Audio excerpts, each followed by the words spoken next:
అయితే ఇవాళ మనం ఏం చేస్తున్నాము, పూలేనండి మీకోసం మామిడి సీడ్స్ అన్ని కలెక్ట్ చేసినాం. తీయటి రకాలైనటువంటి మామిడి సీడ్స్ని మనం మొత్తం స్కూల్ మొత్తం పెట్టేద్దాం, సరేనా?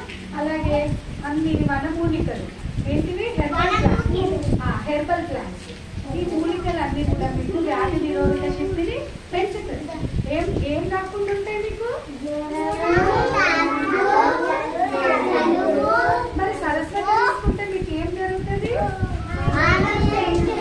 మైండ్ మంచిగా అవుతుంది. అట్లనే మీరు అన్ని పండ్లు తీసుకుంటే ఇంకా హైట్ అవుతుంది. చూడండి ఎంత హైట్ అవుతుంది తెలుసా? ఇది పనస చెట్టు చాలా హైట్ అవుతుంది. పనస పండ్లు తింటే మీరు అంత హైట్ అవుతుంది. బాగా ఏ విటమిన్ వస్తుంది. క్యారెట్ పెడితే కూడా ఏ విటమిన్ వస్తుంది. మళ్ళీ ఉసిరి నిమ్మ పెడితే సి విటమిన్ వస్తుంది. మీరు తీసుకున్న ఫుడ్ అంతా కూడా వంట పట్టాలంటే సి విటమిన్ ఉండాలి. అలాగే చూడండి తిరుపతిగా ఎందుకు ఎప్పటి మన సాధలాగా ఉందో థ్యాంక్ యూ.